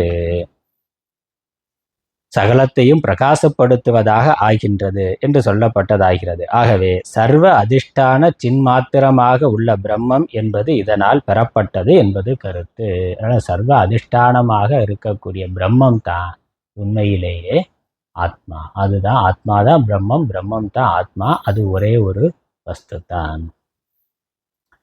உலகத்துல அநேக பொருள்கள் இருக்கு, எல்லாத்தையும் பார்க்கிறோம் அறிகிறோம். ஆனா அப்படி அறிவதெல்லாம் என்னவா இருக்கு, ஜடப்பொருளா இருக்கின்றது. நம்மால் அறியப்படுவதெல்லாம் ஜடப்பொருளாக இருக்கின்றது. இதில் நம்ம உடம்புக்கு வெளியே இருக்க பொருள்களை ஜடப்பொருள்னு நம்மளால் ஈஸியாக புரிந்து கொள்ள முடிகிறது. அது ஜடப்பொருள், நான் அதை பார்க்கிறேன் அப்படின்னா, நான் பார்ப்பவன், எனக்கு அறிவு இருக்குது, நான் அதை பார்க்கிறேன், அதனால் அது வேற நான் வேற அப்படின்னு நம்மளால் புரிந்து கொள்ள முடியுது. நம்முடைய உடம்பு நம்மால் அப்படி அறியப்படுதா இல்லையா? நம்முடைய உடம்பும் புறத்தில் இருக்க ஒரு பொருள் எப்படி அறியப்படுகிறதோ அதே மாதிரி அறியப்படுகிறது. அதனால நம்முடைய உடம்பும் ஜடப்பொருள் தான், அது நமக்கு தெரியும். அப்போ உடம்பு ஜடப்பொருள்னா உடம்பை அறிகின்ற ஒரு அறிவு உடம்புக்கு வேறாக இருக்கின்றது. அதே மாதிரி மனது தான் உடம்பு அறிகிறதுன்னு சொல்லலாமான்னா, மனதும் அறியப்படுகின்றது. மனது நமக்கு இப்போ மனசு இப்போ அமைதியாக இருக்குது, சந்தோஷமாக இருக்குது, சோகமாக இருக்குது, கோபமாக இருக்குது, கவலையாக இருக்குது சொல்கிறோம்ல. அப்போ மனசோட தன்மையும் அதுவும் நம்மால் அறியப்படுவது. அப்போ அது வேறாக இருக்குது, மனசுக்கு வேறாக ஒரு அறிவு இருக்குது. அந்த அறிவில் இருந்து தான் மனசை பார்க்குறோம்.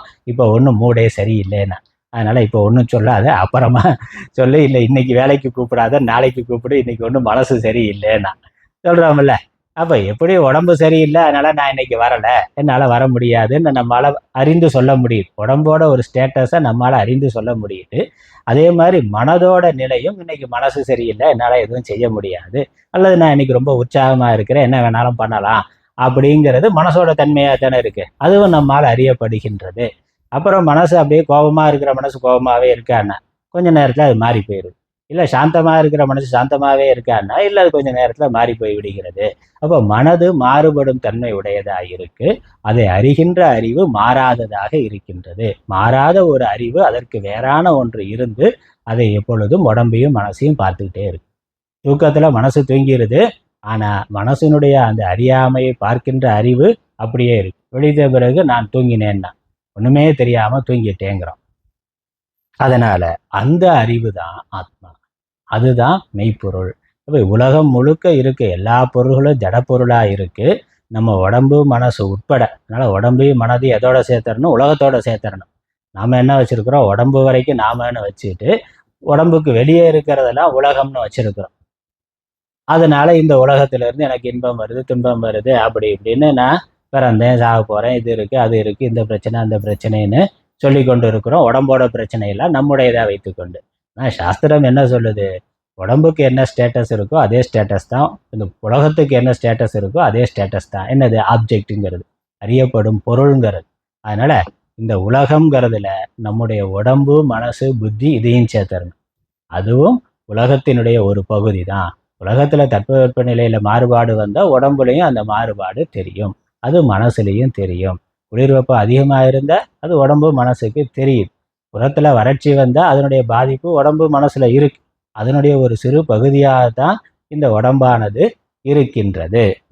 அதனால் இது இருக்கிறதுக்கு அதிலிருந்து ஒரு உணவு வரணும்.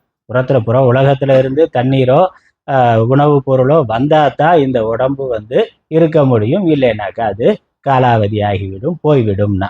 ஆனால் இதை அறிகின்ற அறிவு இந்த ஒன்று அதற்கு வேறாக இருக்கின்றது. அதுதான் இங்கே ஞானம். அதனால் இந்த உடல் மனசுங்கிறத உடம்போட சேர்த்துட்டு இப்படி உலகத்தில் எண்ணற்ற உடல் மனசு இருக்கே, ஒன்றொன்றுக்குள்ளே ஒரு அறிவு இருக்கான்னா ஒரே அறிவு தான் எல்லா உடல் மனதிற்கும் வேறாக இருந்து அதை அறிகின்றது. ஒரே அறிவு தான், அந்த சைத்தன்யம்ங்கிறது ஒன்று தான். அதுதான் எல்லா உடல் மனசுக்குள்ளேயும் ஆத்மாவாக இருக்கின்றது. பிரபஞ்சம் முழுவதும் ஜடப்பொருள்களுக்கும் அதான் ஆத்மாவாக இருக்கு. ஜடப்பொருள்களிடத்தில் அந்த சைத்தன்யாம்சம் வெளிப்படாமல் இருக்கே வெளியே, அங்கேயும் அது இருக்கின்றது. சேதன பொருள்களிடத்துல அது வெளிப்பட்டு இருக்கு, அந்த சைத்தன்யாம்சம் ஜடப்பொருள்களுக்குள்ள வெளிப்படாமல் இருக்கு. மற்றபடி ஒரே அறிவு தான் இருக்கின்றது. உலகம் ஒரே ஆதாரத்தை கொண்டது என்பதுதான். அது சத்தியம், அது நான் என்று புரிந்து கொள்ளணும். உடம்பு நான்கிறத மாற்றி, மனசு நான்கிறத மாற்றி, புத்தி நான்கிறத மாற்றி, நான் அந்த மாறாத அறிவு என்று புரிந்து கொள்ள வேண்டும். அந்த மாறாத அறிவு தான் நான் புரிந்து கொண்ட இந்த மாறுபடும் விஷயங்களை குறித்து நாம் கவலைப்பட வேண்டியது இல்லை. அது மாறுபடுறது மாறி போயிட்டே இருக்கும், வரும் போகும், அதை பற்றி நம்ம கவலைப்பட வேண்டியதில்லை. நான்கிறது மாறாமல் இருக்கின்றது. இந்த இருக்கிற பொழுது, உடம்புல இருக்கிற வரைக்கும் அது மாறாமல் இருக்குங்கிறது மட்டுமல்ல, உடம்பு பிறந்த பொழுது அது பிறப்பதும் இல்லை, உடம்பு அழிகின்ற பொழுதும் அது அழிவது இல்லை. அதனால உடம்புக்கு தான் மரணமே ஒழிய ஆத்மாவாகிய எனக்கு, அறிவாகிய எனக்கு, சைத்தன்யமாகிய எனக்கு மரணம் இல்லை. அதனால பிறந்த நாள் கொண்டாடுனா உடம்புக்கு தான் பிறந்த நாள் கொண்டாடுறோமே வெளிய, ஆத்மாவுக்கு பிறந்த நாள் கிடையாது. அது பிறக்கவே இல்லை என்பதுதான். அதுதான் ஞானம். அதனால இப்படி ஆத்மாவை, பிரம்மத்தை, கடவுளை யார் புரிந்து கொண்டிருக்கிறார்களோ அவர்கள்தான் உண்மையில் அறிந்து கொண்டிருக்கிறார்கள். அப்படி இல்லாம ஏதோ ஒரு புறப்பொருள், ஜடப்பொருள் எடுத்துக்கொண்டு அதுதான் இறைவன், அதுதான் ஆத்மான்னு யார் நினைக்கிறார்களோ அது மட்டுமே தான் யார் நினைக்கிறார்களோ அவர்கள் குறைவாகவே அறிகிறார்கள். இன்னும் சொல்ல போனா அவர்கள் உண்மையை அறியவே இல்லை, அறியாமையில் இருக்கிறார்கள். அதுதான் விஷயம். இதற்கான பாஷ்யம் பார்க்க போறோம். விட்டது. பாஷ்யத்தை முதல்ல நான் தமிழ்ல அர்த்தம் பார்த்துட்டு அதுக்கப்புறம் சம்ஸ்கிருதத்தில் இருக்கிறதையும் படிச்சிருவோம். ஒருக்க ரொம்ப சுருக்கமான சிறிய பாஷ்யம் தான். ஆனால் ஏற்கனவே முந்தின மந்திரங்கள்ல என்ன சொல்லப்பட்டதோ அதே தான் இங்கே சொல்லப்பட்டு இருக்கு. முதல் 2 மந்திரங்கள்ல குரு சிஷ்ய சம்வாதமா இருந்ததை இங்க உபனிஷத் அதனுடைய வார்த்தையில சொல்லுது. ஆனா கருத்து ஏற்கனவே சொல்லப்பட்டது தான். அதனால ரொம்ப சுருக்கமான பாஷ்யம் பண்ணியிருக்கிறார் ஆச்சாரியர். தமிழ்ல பார்க்கலாம். 49வது பக்கத்துல பாஷ்யம்.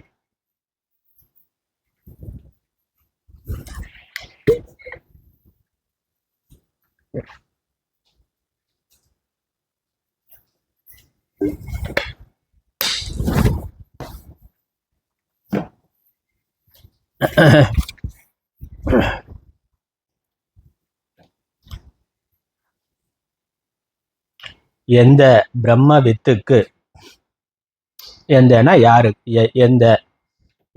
யாருக்கு, யாருக்குனாக்க பிரம்ம வித்துவுக்கு, எந்த பிரம்ம வித்துவுக்கு, பிரம்மத்தை அறிந்தவனுக்கு, பிரம்ம வித்துக்குனா பிரம்மத்தை அறிந்தவன், இந்த ஆத்ம தத்துவத்தை அறிந்தவனுக்கு, அனைத்திற்கும் ஆதாரமாக ஒரே சைத்தன்யமே இருக்கின்றது என்று அறிந்தவனுக்கு, அதுவே நான் என்று அறிந்தவனுக்கு, அறிவு பொருள், எந்த ஒரு அறிவை வைத்துக்கொண்டு அனைத்தையும் நான் அறிகின்றேனோ அந்த அறிவே ஆத்மா, அதுவே பிரம்மம் என்று அறிந்தவனுக்கு. அமதம், அதாவது அறியப்படாதது பிரம்மம் என்பது மதமோ. அவன் என்ன நினைக்கிறான், இப்படி அறியப்படும் பொருளாக அறியப்படாதது பிரம்மம், ஏனெனில் அறிபவனின் சொரூபமாக இருப்பது பிரம்மம்னு அவன் தெரிந்து கொண்டிருக்கிறான். அமதமோ அப்படின்னா அறியப்படும் பொருளாக அறியப்படவில்லையோ. எந்த பிரம்மவித்துக்கு இந்த ஆத்மாவானது அறியப்படும் பொருளாக அறியப்படவில்லையோ அவருக்கு பிரம்மமானது நன்கு அறியப்பட்டதாகவே ஆகிறது என்பது கருத்து. மதமாகனா அறியப்பட்டதாகவே ஆகின்றது. அந்த ஆத்மா அப்படின்னா ஆத்மாவாக அறிந்து கொண்டிருக்கிறார், அவர் தான் உண்மையிலே அறிந்து கொண்டிருக்கிறார். அதுக்கப்புறம் எவருக்கு என்னால் பிரம்மமானது அறியப்பட்டது என நிச்சயமோ அவர் அறியவே மாட்டார்னா. அதனால என்னால் அறியப்பட்டதுன்னா என்ன பண்றா, ஒரு ஆப்ஜெக்டிஃபை பண்ணி பார்க்குறார், ஆப்ஜெக்டா பார்க்குறார். என்னால் இது நன்கு அறியப்பட்டதுன்னா எனக்கு இது நல்லா தெரியும்னா நான் வேற அது வேற, எனக்கு அது வெளியே இருக்கிற ஒன்றை தானே பார்த்துட்டு நான் அதை நல்லா பார்த்துருக்கிறேன், எனக்கு இதை பற்றி நல்லா தெரியும்னு சொல்கிறோம். அப்போ என்ன எண்ணம் இருக்கு, நான் வேற, என்னால் அறியப்படுகின்ற பொருள் வேறேனா. இது மாதிரி இந்த பொருளை சொல்லலாம், ஏன்னா இது வேற கண்ணு பார்க்குது, இது பார்க்கப்படும் பொருளாக இருக்குன்னா. ஆனால் ஆத்மா பிரம்மம் அப்படிங்கிற பொழுது இதே மாதிரி ஆப்ஜெக்டாக பார்க்கக்கூடிய ஒன்றானா இல்லை, ஏன்னா அது பார்ப்பவனின் சொரூபமாக இருக்கின்றது. அப்படி புரிந்து கொள்ளாமல் நான் ஆத்மா, ஜீவனாகிய நான் ஆத்மாவை அறிகின்றேன் அல்லது பிரம்மத்தை அறிகிறேன்னு ஜீவனுக்கு வேறாக ஆத்மாவை கருதினானே என்றால், ஜீவனுக்கு நான் ஜீவன் வைத்துக்கொண்டு, நான் ஜீவாத்மான்னு வைத்துக்கொண்டு உள்ள ஒரு ஆத்மா இருக்கிறார், சாட்சியா இருக்கிறார். இந்த மனசுதான் நான் எண்ணம், ஜீவாத்மான மனசுதான் நான் எண்ணம் வைத்துக்கொண்டு இந்த மனசை நான் ஆத்மாவை நோக்கி திருப்பி மனசுக்கு உள்ள இருக்கக்கூடிய, மனசுக்கு சாட்சியா இருக்கக்கூடிய ஆத்மாவை நான் பார்க்கிறேன், அறிகிறேன் அப்படின்னு ஏதோ ஒன்றை புரிந்து கொண்டு அந்த அனுபவம் தான் ஆத்மா அனுபவம் அப்படின்னு நினைத்தான்னா அவன் அறியவே இல்லை. ஏன்னா ஆத்மா வேற, இந்த ஜீவன் வேறு இல்லை. ஆத்மாவினுடைய நிழலாத்தான் ஜீவன் இருக்கிறான். இது போன வகுப்புல விரிவாகவே நான் சொன்னேன். ஆத்மா வேற, ஜீவன் வேற இல்லை, ஜீவன் ஆத்மாவினுடைய நிழல், ஆத்மாவினுடைய பிரதிபிம்பம். அதனால் ஒரு பிரதிபிம்பம் தன்னை உள்ளவாறு அறிதல் என்பது, தான் பிரதிபிம்பம் என்பதும், மெய்ப்பொருள் அதை பிம்பமாக அறிந்து கொள்வதும், அதுதான் உண்மையான அறிதல் ஆகும். இப்போ கண்ணாடியில் பார்க்கிறோம், ஒரு முகம் தெரியுது. இப்போ கண்ணாடிக்கு வெளியே இருக்கிறவன் கண்ணாடியில் பார்க்கிறான். கண்ணாடிக்குள்ளே இருந்து ஒரு 2 கண் இருக்கு, அந்த கண்ணு கண்ணாடிக்கு வெளியே இருக்கிறத பார்க்குது. அப்படி உண்மையா? கண்ணாடிக்கு வெளியே இருக்கிற ஆளு கண்ணாடியில் இருக்கக்கூடிய தன்னுடைய முகத்தை பார்க்கிறானா, இல்லை கண்ணாடியில் இருக்கக்கூடிய முகம் கண்ணாடிக்கு வெளியே இருக்கக்கூடிய ஆளை பார்க்கிறதா? எது சரி? கண்ணாடியில் கண்ணாடிக்கு வெளியே இருக்கிற ஆள்னா உண்மையான ஆள். கண்ணாடியில் இருக்கிற ஆள் உண்மையான ஆள் கிடையாது. அந்த ஆள் பார்த்தா ஆள் மாதிரி இருக்கலாம், அங்கே கண்ணு காது மூக்கெல்லாம் நல்லா இருக்கலாம். ஆனால் அது இங்கே பார்க்க முடியுமா? அது பார்க்கிறது என்றாலும் இவன் தான் அது மூலமாக பார்க்கிறான். அப்படித்தானே? கண்ணாடிக்கு வெளியே இருக்கிற ஆளு தான் கண்ணாடி மூலமாக தன்னையே பார்க்கிறான். கண்ணாடிக்கு வெளியே இருக்கக்கூடிய உண்மையான ஆளு கண்ணாடியில் இருக்கக்கூடிய பிரதிபிம்பம் மூலமாக அவன் தன்னையே பார்க்கிறான். கண்ணாடியை பார்த்து பொட்டு வைக்கிறோம்னா, பொட்டு எங்கே வைக்கிறோம்? கண்ணாடியில் இருக்கிற மூஞ்சிக்கு வைக்கிறோமா, இல்லை நம்ம மூஞ்சிக்கு வைக்கிறோமானா? கண்ணாடியில் ஒரு மூஞ்சி தெரிந்தாலும், ஒரு முகம் தெரிந்தாலும், அது நம்முடைய முகம், அது உண்மை இல்லைன்னு புரிந்து கொண்டு நம்ம என்ன பண்ணுறோம்? பொட்டை கரெக்டாக நம்ம முகத்தில் வைக்கிறோம். ஆனால் நம்ம பார்க்கறது எங்கே? கண்ணாடியில் இருக்கிற முகத்தை. நம்ம பார்க்கறது கண்ணாடியில் இருக்கக்கூடிய முகத்தை, நம்ம பொட்டு வைக்கிறது நம்மளுடைய முகத்தில். அப்போ என்ன அர்த்தம்? இந்த வெளியே இருக்கிற ஆளு இவன் தான் உண்மையான ஆளு, இவன் அதன் மூலமாக பிரதிபிம்பித்து இருக்கின்றான். அதனால கண்ணாடியில் என்னை நானே காண்கிறேன் என்பதுதான். அந்த மாதிரி இந்த ஆத்மாதான் மனசுல ஜீவனாக இருக்கின்றது. அப்ப தன்னை ஆத்மாவாக அறிதல் அப்படிங்கிறது, ஆத்மாவாகிய நான் மனதுல ஜீவனாக விளங்கி கொண்டிருக்கிறேன்னு புரிந்து கொள்றது தான். அதனால நான் ஜீவன்னு வைத்துக்கொண்டு, ஜீவனாகிய நான் எனக்கு உள்ள இருக்கக்கூடிய ஆத்மாவை நான் பார்க்கணும், அறியணும், அந்த ஆத்மானுபவம் வரணும் அப்படின்னு நினைச்சாக்கா, இந்த கண்ணாடியில் இருக்கக்கூடிய மூஞ்சி வெளியே இருக்க மூஞ்சியை எப்படியாவது நான் பார்த்தரணும்னு நினைக்கிற மாதிரி பார்க்க முடியுமா? அப்ப என்னது? அங்க புரிதல் தான் சரியா இருக்கணும். அங்க தேவை இருக்கிற உண்மை ஒன்றுதான். அதை சரியான முறையில புரிந்து கொள்ளாம நம்மளுடைய அறியாமையினால தவறாக புரிந்து கொண்டிருக்கிறோம். இந்த குரு உபதேசத்தின் மூலமாக, உபனிஷத் உபதேசம் மூலமாக சரியான புரிதலை நமக்கு ஏற்படுத்துகின்றது. என்ன சொல்லுது? ஜீவன் ஜீவன் இதுவரைக்கும் எதை நீ நினைத்து கொண்டிருந்தாயோ, அப்புறம் ஆத்மா வேறையா இருக்கு, கடவுள் வேறையா இருக்கிறாரு, நான் அல்பமான ஒரு ஆளா இருக்கிறேன், எனக்கு நான் வெளியே இருக்கக்கூடிய மகத்தான கடவுளை பார்க்கணும்னு நீ எதை நினைத்து கொண்டிருந்தாயோ, அந்த கடவுள் உனக்குள்ள ஆத்மாவா இருக்கிறார். அவர் இருக்கிறதுனால தான் நீ ஜீவனா இருக்கிறாய். அவர் இல்லைன்னா ஜீவன்னு சொல்லிக்கிறதுக்கு ஒரு ஆளே கிடையாது. அதனால நான் ஜீவன் ஜீவன்னு நீ தனியா நினைத்து கொண்டிருந்தாயே, அந்த ஜீவன் உண்மையில் இல்லை, ஆத்மாதான் இருக்கின்றது. அப்படிங்கிறது தான் உண்மைன்னு புரிந்து கொள்னு உபனிஷத் உபதேசம் செய்கின்றது. அதனால குரு அவர் பங்குக்கு எவ்வளவு குழப்ப முடியுமோ குழப்பினாரு, சிஷ்யன் அவர் பங்குக்கு எவ்வளவு குழப்ப முடியுமோ குழப்பினாரு, உபனிஷத் அவர் பங்குக்கு என்ன குழப்ப முடிஞ்சதோ குழப்புச்சு, நான் என் பங்குக்கு என்ன குழப்ப முடியுமோ உங்களை குழப்பிட்டேன். இப்போ உங்களுக்கு புரிஞ்சதா புரியலையான்னு நீங்களே முடிவு பண்ணிக்கோங்க.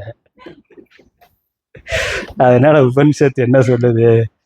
புரியலேன்னு சொன்னா, இது யாரு புரியவில்லைன்னு நினைக்கிறார்களோ அவர்களுக்கு புரிந்து விட்டதுன்னு அர்த்தம். அதனால இப்போ உங்களுக்கு புரிஞ்சிருச்சா புரியலையா? புரியலேன்னு சொல்றீங்கன்னா புரிஞ்சிருச்சுன்னு நான் புரிஞ்சுக்குவேன். இல்லை புரிஞ்சிருச்சுன்னு சொல்லிட்டீங்கன்னாக்கா புரியலைன்னு நான் புரிஞ்சுக்குவேன். அதாவது பிரம்மத்தை அவர் அறிந்தவராக ஆக மாட்டார் என்பதாம்னா. அதனால எவருக்கு என்னால் பிரம்மமானது அறியப்பட்டது என்ற நிச்சயமோ அவர் அறியவே மாட்டார். பிரம்மத்தை அவர் அறிந்தவராக ஆக மாட்டார்னு அர்த்தம். வித்வான் அவித்வான் இருவருக்கும் இதுவரை சொல்லப்பட்ட 2 பட்சங்களையும் ஸ்ருதி உறுதியாக்கி கூறுகிறது. அதனால முதல் வரியில என்ன சொன்னதோ அதைத்தான் 2வது வரியில சொன்னது. முதல் வரியில என்ன சொன்னது? குரு சிஷ்யர்கள் என்ன பேசிக்கொண்டார்களோ அதனுடைய முடிவான கருத்தை முதல் வரியில சொல்லிட்டு, அதுக்கப்புறம் 2வது வரியில அதை இன்னும் நிச்சயப்படுத்தி சொல்லுகின்றது. அதே கருத்து தான். விஜானதாம் நன்கு அறிந்தவர்களுக்கு பிரம்மமானது அவிஞாத்தம் அமதமாக அறியப்படாததாகவே அறிவுக்கு விஷயமாக ஆகாததாகவே ஆகிறது என்றாம். நன்கு அறிந்தவர்களுக்குன்னா அறியப்படும் பொருளாக ஏதோ ஒன்றை முடிவு பண்ணிட்டு இதுதான் ஆத்மா, இதுதான் கடவுள், இதுக்கு மேலே வேற இல்லை அப்படின்னு எவன் நினைக்கிறானோ அவனுக்கு அறியப்படாததாகவே கடவுள் இருக்கின்றார், ஆத்மா இருக்கின்றது. உடம்பு தான் ஆத்மான்னு நினைச்சான்னா அவன் ஆத்மாவை அறியவில்லைன்னு அர்த்தம். மனசுதான் ஆத்மான்னு நினைத்திருந்தான்னா அவன் ஆத்மாவை அறியவில்லைன்னு அர்த்தம். அதே மாதிரி புறத்துல ஏதோ ஒரு வடிவத்தை வைத்துக்கொண்டு இது மட்டும்தான் கடவுள்னா, இதுவும் கடவுள்னு சொன்னா அது தப்பு இல்லை. இது மட்டும்தான் கடவுள்னாக்கா அவன் அறியவே இல்லைன்னு அர்த்தம். அல்லது இங்க எங்கேயுமே கடவுள் இல்லை, இந்த லோகத்துல அவருக்கு எந்த உருவமும் கிடையாது, ஏதோ ஒரு லோகத்துல ஏதோ ஒரு இடத்துல மட்டும்தான் இருக்கிறார் அப்படின்னு சொன்னாலும் அவன் அறியவில்லைன்னு தான் அர்த்தம். அவிஞானதாம் சம்யக் தர்சனம் இல்லாதவர்களுக்கு, அறியாதவர்களுக்குன்னு அர்த்தம். அதாவது இந்திரியம், மனஸ், புத்தி இவைகளிலேயே ஆத்ம ஞானம் உள்ளவர்களுக்கு என்பது பொருள். ஆத்ம ஞானம் உள்ளவர்கள் இதையே ஆத்மான்னு நினைக்கக்கூடியவர்களுக்கு ஆத்மா அறியப்படாததாக இருக்கின்றது, அல்லது தப்பாக அறியப்பட்டதாக இருக்கிறது, அப்படி சொல்லணும். புரிகிற மாதிரி சொன்னாக்க உடம்பு தான் ஆத்மா, உடம்பு தான் நான், மனசு தான் ஆத்மா, மனது தான் நான், புத்தி தான் ஆத்மா, புத்தி தான் நான் என்று யார் கருதுகிறார்களோ அவர்கள் ஆத்மாவை அறியவில்லைன்னு அர்த்தம். அதை உபனிஷத்து எப்படி சொல்லுது? அவர்களுக்கு ஆத்மா அறியப்படாததாகவே இருக்கிறதுங்கிற வார்த்தையில சொல்லுகின்றது. பிரம்மமானது விஞ்ஞாதமாக அறியப்பட்டதாகவும் ஆகின்றது. முற்றிலுமே வியுற்பத்தி இல்லாத புத்தியுடையவர்களுக்கு என்பது அவிஞானதாம் என்றதின் பொருள் அன்று. அம்மாதிரியானவர்களுக்கு பிரம்மம் என்னால் அறியப்பட்டது என்ற புத்தி உண்டாக மாட்டாது அன்றோ. அதாவது இங்க ஒண்ணுமே தெரியலேனாக்கா அவன் சொல்ல மாட்டான். இப்படி ஒண்ணுமே எனக்கு கடவுளே நான் அறிய இல்லை, எது கடவுள்னு நான் தெரிஞ்சுக்கணும்னு நினைக்கிறேன் அப்படின்னு ஒருத்தன் குருகிட்ட போனான்னா அது வேற. ஒண்ணுமே தெரியல அப்படிங்கிறது ஒரு ஒரு நேர்மையான ஒரு தன்மை. எனக்கு தெரியல, உண்மையிலேயே ஆத்மானா என்ன, கடவுள்னா என்ன, உடம்பு ஆத்மாவா எனக்கு தெரியல, மனசு ஆத்மாவா எனக்கு தெரியல. விவகாரத்தில் சில சமயங்களில் உடம்பை நான் நினைக்கிறேன் சொல்கிறேன், மனசை நான் நினைக்கிறேன் சொல்கிறேன், புத்தியை நான் நினைக்கிறேன் சொல்கிறேன். கோயிலுக்கு போனாக்கா அங்கே விநாயகர் தான் கடவுள்னு சொல்கிறாங்க, முருகர் தான் கடவுள்னு சொல்கிறாங்க, சிவன் தான் கடவுள்னு சொல்கிறாங்க, விஷ்ணு தான் கடவுள்னு சொல்கிறாங்கல்ல. அந்த பக்கம் போனால் அங்கே இயேசு தான் கடவுளுங்கிறான். அதுவும் இயேசு இறை தூதர் தான், அதுக்கு மேலே இன்னொருத்தர் இருக்கிறான்னு ஒருத்தன் சொல்கிறான். இப்படி கடவுளை பற்றி பல விதமாக சொல்கிறாங்க. எது கடவுள்னு எனக்கு தெரியலை அப்படின்னா அது ஒரு நேர்மையான ஒரு பதில். அப்போ அவன் எது கடவுளாக இருக்க முடியும்னு ஆராய்ந்து பார்த்து தெரிந்து கொள்ளலாம். அப்படி இல்லாமல் இவன் நிச்சயம் பண்ணிட்டான்னா, அப்படி இருக்கிறவனுக்கு ஒன்றுமே தெரியாதவன், அவன் ஒன்றுமே தெரியாதவன், அவனை பற்றி இங்கே பேச்சில்லை, அவனை பற்றி இங்கே சொல்லலை. இங்கே அறியாதவன் அப்படின்னு சொல்கிற பொழுது அறகுறையாக அறிஞ்சவன் அர்த்தம். அவன் அறகுறையா ஏதோ ஒன்று முடிவு பண்ணிட்டு உடம்பு தான், மனசு தான், புத்தி தான், அல்லது இந்த வடிவம் தான், இவர் மட்டும்தான், இது மட்டும்தான், இங்கே இல்லவே இல்லை, வேற ஏதோ லோகத்தில் மட்டும்தான் அப்படின்னு எவன் ஏதோ ஒரு வரையறைக்கு வைத்து கொண்டு இது மட்டும்தான் முடிவு பண்ணிட்டானோ அவன் அரைகுறையாக அறிந்திருக்கிறான், அல்லது தவறாக அறிந்து கொண்டிருக்கிறான். அவனை தான் அறியாதவன்னு சொல்லுகின்றது உபனிஷத்து. அதான் இங்கே விளக்கம் கொடுக்குறாரு. அந்த விளக்கம் தான் இங்கே இருக்கு. அதனால் அறியப்பட்டதாகவும் முற்றிலும் வியுற்பத்தி இல்லாத புத்தியுடையவர்களுக்கு, வியுற்பத்தினா எந்த விதமான இந்த மாதிரி எந்த சிந்தனையுமே இல்லாத புத்தி உடையவர்களுக்கு என்பது அவிஜானதாம் என்பதின் பொருள் அன்று. அவர்கள் அந்த மாதிரிலாம் நினைக்க மாட்டாங்க. அவன் சண்டை போட மாட்டான், அவன் பாட்டுக்கு வேலையை பார்த்துக்கிட்டு இருப்பான், அவ்வளோதான். அம்மாதிரியானவர்களுக்கு பிரம்மம் என்னால் அறியப்பட்டது என்ற புத்தி உண்டாக மாட்டாது அன்றோ. அவர்கள் பிரம்மத்தை பற்றி எதுவுமே சிந்தனை பண்ணுறது இல்லை, நான் தெரிந்து கொண்டேனோ தெரியலை அப்படின்னோ சொல்கிறது இல்லை. அவர்கள் வேலையை பார்த்து கொண்டு இருப்பார்கள். ஆனால் இந்திரியம், மனசு, புத்தி இவையாகிற உபாதிகளில் ஆத்ம புத்தி உள்ளவர்களுக்கோ, இவன் நிச்சயம் பண்ணிட்டான், கடவுள் இல்லவே இல்லைன்னு முடிவு பண்ணிட்டான், இல்லை உடம்பு தான், உலகம்தான் சத்தியம், அதற்கு மேலே வேற ஒன்றும் இல்லைன்னா, பஞ்சபூதங்களே எல்லாத்தையும் கொடுக்குதுன்னா, ஒன்று அதுக்கு மேலே வேற ஒன்றும் கிடையாது, எல்லாம் ஜடம்தான் அப்படிங்கிறது முழுக்க நாஸ்திக சித்தாந்தம். அப்படி இல்லாமல் கடவுள்னு ஒன்றும் கிடையாது, ஆனால் பஞ்சபூதங்கள் இயற்கை அப்படின்னு சொல்லி இந்த பூதங்களே எல்லாத்தையும் கொடுக்குது அப்படின்னு சொல்கிற ஆள் உண்டு. அதே மாதிரி உடம்பு தான் ஆத்மானு இல்லவே இல்லைன்னு சொல்கிற ஆள் உண்டு.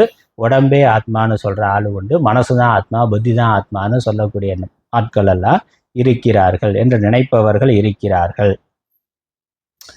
அதனால் அப்படி அதனால இந்திரியம், மனசு, புத்தி இவையாகிற உபாதிகளில் ஆத்ம புத்தி உள்ளவர்களுக்கோ எனில் பிரம்மத்துக்கும் உபாதிக்கும் பகுத்தறிவு ஏற்படாததாலும் இந்த உடம்பு ஆத்மா இதற்குள்ள வேறுபடுத்தி பார்க்கக்கூடிய விவேகம் ஏற்படலை, யோசித்து பார்க்கக்கூடிய விவேகம் ஏற்படலை. நம்ம ஆரம்ப வகுப்புகளில் நிறையா பார்த்துருக்குறோம். உடம்பு ஏன் ஆத்மா இல்லைங்கிறதுக்கு பல காரணங்களை பார்த்துருக்குறோம். அது ஜடமாக இருக்கிறதுனால, பஞ்சபூத காரியமாக இருக்கிறதுனால, அறியப்படுவதாக இருக்கிறதுனால, மாறுபடக்கூடியதாக இருக்கிறதுனால அது ஆத்மா இல்லைன்னு பல நியாயங்களை பார்த்துருக்குறோம். அப்போ அந்த நியாயங்களெல்லாம் யோசிக்க முடியாதவர்கள் அவர்கள் என்ன பண்ணுறான், என்ன மனசுக்கு தோணுதோ அதான் சத்தியம் நினைக்கிறான். அது சரியா தப்பான்னு யோசித்து பார்க்கறது, ஆராய்ந்து பார்க்கறது இல்லை. அந்த பகுத்தறிவு ஏற்படாததாலும் புத்தியாகிற உபாதியானது அறியப்பட்டதாக இருப்பதாலும் அவன் ஏதோ ஒன்று தப்பாக முடிவு பண்ணிட்டு அதுதான் சரின்னு பிடிவாதமாக வேற இருக்கான். யோசிக்காமலே ஒரு முடிவு எடுத்துட்டு நான் நினைக்கிறது தான் சரி, நான் சொல்கிறது தான் சரி, இதுதான், மற்ற எல்லாம் முட்டார்கள் தான், நாங்கள் சொல்கிறது தான் பகுத்தறிவுவாதம். பகுத்தறிவுவாதி கடவுள் இல்லைன்னு சொல்கிறது தான் பகுத்தறிவுவாதம். கடவுளை கண்டுபிடித்தவன் காட்டு மிராண்டி, பரப்புறவன் அயோக்கியன் அப்படின்னு அவன் நிச்சயம் பண்ணிட்டு உலகத்தில் எல்லாரும் முட்டாள்னா, நான் மட்டும்தான், என்னுடைய தலைவன் மட்டும்தான் உலகத்திலேயே ஒரே புத்திசாலி அப்படின்னு அவன் நிச்சயம் பண்ணிட்டான். என்ன பண்ண முடியும், அவன் தலையெழுத்து அப்படி. அதனால் அவனை பார்த்து தான் அவன் அறியாதவன் உபனிஷத் சொல்லுதுன்னா. அறியாதவன் யாரை பார்த்து சொல்லுது, தப்பா ஒரு முடிவு பண்ணிட்டு இதுதான் அப்படின்னு யாரு சொல்றானோ அவன் பாவம், ஐயோ பாவம் அறியாதவன், ஏதோ பைத்தியக்காரன் உளறிட்டு போறான்னு கண்டுக்காம போகணும்னா. அதனால் உபாதியானது அறியப்பட்டதாக இருப்பதாலும் பிரம்மமானது அறியப்பட்டது என்ற பிராந்தியானது, மயக்கமானது உண்டாகலாம். இன்னொரு பெரிய பாரா இருக்கு. என்ற இக்காரணத்தால் சமயக்கு தரிசனத்திற்கு பூர்வபட்சமாக ஆகும் தன்மையில் விஜாத்தம் அவிஜானதாம் என உபதேசிக்கப்படுகிறது. அதனால இப்படி தவறான புரிந்து கொள்ளுதல் வருகின்ற காரணத்தினால் எதையோ புரிந்து கொண்டு அதுதான் சரின்னு சொல்றதுனால அதை மாற்றுவதற்காக உபனிஷத் இவ்வாறு சொல்லுகின்றது அப்படின்னு ஒரு கருத்து. அதற்கு ஒரு அடிக்குறிப்பு இருக்கு. சமயக் தரிசனம் இல்லாதவர், சமயக் தரிசனம்னா தெளிந்த சரியான அறிவு இல்லாதவர், மெய்யறிவு இல்லாதவர், இந்திரியாதி உபாதிகளிலேயே ஆத்ம புத்தி உள்ளவர்களாக இருப்பதால் ஆத்மா பிரம்மம் என்றதும் தங்களால் ஆத்மாவாக அறியப்பட்ட இந்திரியாதிகளையே பிரம்மமாக எண்ணுகின்றனர். இந்த இந்திரியங்களையே ஆத்மாவாகவும் அதையே பிரம்மமாகவும் எண்ணுகின்றனர் என்பது பற்றி அத்தகைய அவரது எண்ணம் சமயக் தரிசனத்திற்கு, தெளிந்த அறிவிற்கு பூர்வபட்சமாக, எதிர்கருத்தாக ஆவதால் பாஷ்யத்தில் இவ்விதம் உபதேசிக்கப்பட்டது என்று கொள்ளவும், என்று புரிந்து கொள்ளவும். அல்லது இதுக்கு அந்த அவிஜாத்தம் விஜானதாம் அப்படிங்கிறதுக்கு இன்னொரு விதமா இது இப்படி புரிந்து கொள்ளணும். அறியாமையில இருக்கிறவன் தவறா ஒரு முடிவு பண்ணிட்டு தான் தெரிந்து கொண்டதாக அவன் நினைக்கிறான். அதனால அவன் தெரிந்து கொண்டது தப்புன்னு சொல்லி உபனிஷத்து இப்படி உபதேசம் பண்ணுகிறதுன்னு எடுத்துக்கொள்ளணும். அல்லது இன்னொரு விதமாக இதை எடுத்துக்கொள்ளலாம்னு அதையும் சொல்றார். அதை கொஞ்சம் பார்த்து முடிச்சிருவோம். அவிஜாத்தம் என்ற தாதியான மந்திரத்தின் உத்தர அர்த்தமானது இரண்டாவது வரி, முதல் வரியில சொன்னதை இரண்டாவது வரியில சொல்லி இருக்கு. பிற்பாதியானது காரணம் கூற வேண்டி கூறப்பட்டது என்று கொள்ளவும், முதல் வரியில சொன்னதுக்கு ஒரு விளக்கம் கொடுக்கணும்னு இரண்டாவது வரியானது இருக்கின்றது. எப்படி? அதாவது யாது காரணத்தால் அறியப்பட்டதாக எண்ணுகிறவர்களுக்கு அறியப்படாததாயும் அறியப்படாதது அறிவுக்கு விஷயமாக ஆகாதது என எண்ணுகிறவர்களுக்கு அறியப்பட்டதாகவும் பிரம்மமாகிறதோ அக்காரணம் பற்றி எவனுக்கு அறியப்படாதது என்பது மதமோ அவனுக்கு அறியப்பட்டதாகவும் எவனுக்கு அறியப்பட்டது என்பது மதமோ அவன் பிரம்மத்தை அறியாதவனாகவும் ஆகிறான் என்றாம் என்பது. அதவா ஹேத்வர்த்த உத்தரார்த்தக என்றதாதி பாஷ்யத்தின் கருத்து. அதனால ரெண்டாவது வரிக்கு பாஷ்யத்துல ரெண்டு விதமான விளக்கம் கொடுக்கிறார் ஆச்சாரியர். ஒன்று, தவறா புரிந்து கொண்டவர்கள் அது தவறுன்னு காட்டுவதற்காக அவர்கள் அறியவில்லை என்று உபனிஷத் சொல்லி இருக்கு ரெண்டாவது வரியில. அல்லது முதல் வரியில சொன்னதுக்கு விளக்கமா இரண்டாவது வரியில சொல்லி இருக்கு அப்படின்னு எடுத்துக்கொள்ளணும்னு சொல்லியிருக்கிறார். நம்ம தமிழ்ல இதனுடைய அர்த்தத்தை பார்த்துட்டோம். என்னுடைய சம்ஸ்கிருதத்திலையும் ஒருக்க படிச்சுட்டு அதற்கான இன்னொரு முறை அர்த்தத்தை பார்த்துட்டு அப்புறம் அடுத்த மந்திரத்துக்கு போகலாம். அது அடுத்த வகுப்புல. இந்த அளவில் இந்த வகுப்பை நிறைவு செய்வோம். ஓம் ஓம் ஈஸ்வரோ குருராத்மேதி மூர்த்திபேத விபாகினே யோமவத்யாப்ததேகாய தட்சிணாமூர்த்தயே நமः. ஓம் பூர்ணமதः பூர்ணமிதம் பூர்ணாத் பூர்ணமுதச்யதே பூர்ணஸ்ய பூர்ணமாதாய பூர்ணமேவாவசிஷ்யதே. ஓம் சாந்தி சாந்தி சாந்தி. ஹரிஹி ஓம்.